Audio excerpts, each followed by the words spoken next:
Hi SFRC. I'm Dave Wragg, the author of The Black Hawks, out last October from Harper Voyager. The kids are finally quiet. My wife's got the telly on next door, so let's get reading. Now I know what you're thinking. That guy looks like his wife cut his hair with a beard trimmer. No comment. I would give you a tour of the shelves of the bookshelf, but they're all over the house, and you can see from the state of the ones next to me, not particularly well organised, rest assured. Lots of books, a lot of them I think you'd like and recognise, and my wife would like me to have fewer. So as I've only got the one book out, I'm not going to just read the opening chapter again like I did at SFRC earlier this year, and indeed as Colin Mace has done far more professionally elsewhere online that you can find if you like. Instead, I'm going to read a favourite scene from quite late on in the book, but I don't think it spoils anything. It's a classic part of the hero's journey where the young hero gets his martial instruction from the grizzled mentor character, although it may not go exactly the way he intends. And warning you up front, I'm going to try and do the voices. If we're going to do this, we're going to do it properly. Rennick stripped off his coat and draped it over a dangling branch, slapping his bare arms against the chill. His breath came in plumes as the last red light of the sun lit the new camp beside the soft river. Its numbers already swelled with both regulars and rail partisans. Smoke from the cooking fires drifted across them. Chell tried to stretch hours of mule ride from his aching legs.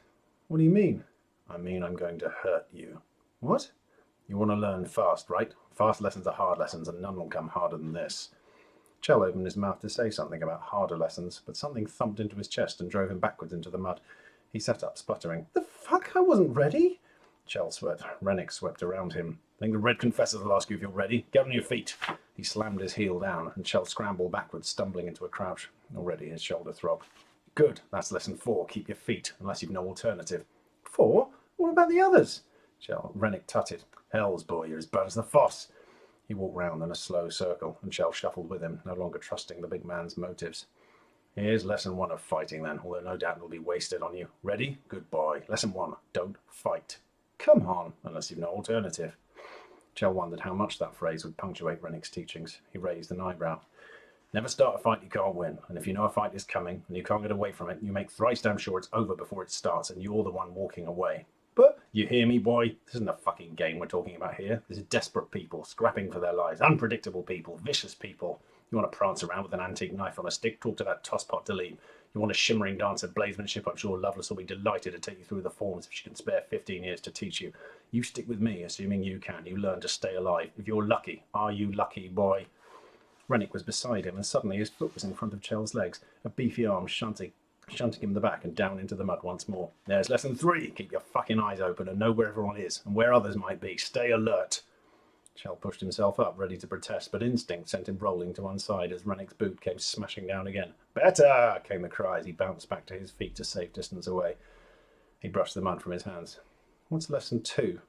There's no dignity in dying, no matter how nobly you do it. Most honourable warrior giving his life in sacrifice still shits his britches the same as any peasant on a pitchfork. So don't die. Lemon told me the same thing once. That drew a smirk from Rennick. Who do you think she learned it from? He crouched down and picked up a twig that began to draw lines in the mud. What I mean, little man, is that ambush is your friend. Always ambush, always surprise. Put them on the ground, remember lesson 4, and finish them. Never fight fair, never spare a killing blow. Never consider for a moment that what's on the other end of your blade is another living, thinking, dreaming human being. Your enemy is your enemy, understand? You start playing the wandering game, someone will kill you. That's grim. That's life, fucko. Deal with it, or let it go. What's lesson 5, then?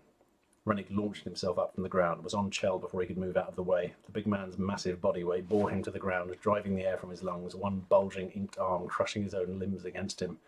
The other held the muddy end of the twig into his throat. Know your distances, Rennick said with a grin. He smelled of sweat, mule and dust. He drew the twig over Chell's throat, making the sound effect himself, then sat up on his knees, keeping Chell pinned beneath him. And that, little man, was 5 lessons in 1. Here ends the teaching. You've got a lot to think about.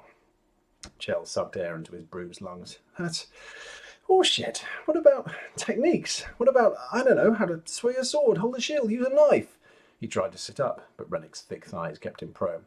Haven't you been listening, boy? Learn the fucking lessons. You won't need techniques. Just your fucking brain and the will to do what's necessary. He chuckled. Although a good knife saves time. God's bollocks, boys. You've not been on the road that long, have you? Lovelace's tinkly laughter followed her voice along the riverbank. Rennick bounded to his feet, looking both self-conscious and pleased. Chell struggled up after him. We're not all any port and stormers at this camp, the big man said, a big grin splitting his black thicket of beard. A nice sum. Oh, get fucked. Or was that the idea? They embraced, and Chell felt a forgotten but familiar surge of hot jealousy. He tried to look away, but his mind wouldn't let him. Even so, he still couldn't tell if their hug was amorous or amicable. When at last he tore his gaze away, he found himself staring at Lemon, who was dragging more sacks than usual behind her. Foss and Whisper followed, leading a pair of well-laden pack mules. Chell was delighted to see them all. The realization both surprised and pleased him. Lemon waggled her eyebrows. What's up, fuckers? Miss me? Like a treasured tapeworm, came the reply. There you go. Well, if that sounds like your cup of tea, then Black Hawk's available now. And you can find out more on my website, davewragg.com. That's all I'm going to say, terrible accents notwithstanding. So thanks very much to Phil and everyone involved in SFRC. Thank you for listening and watching, and wish you all good health, peaceful spirits. Bye-bye.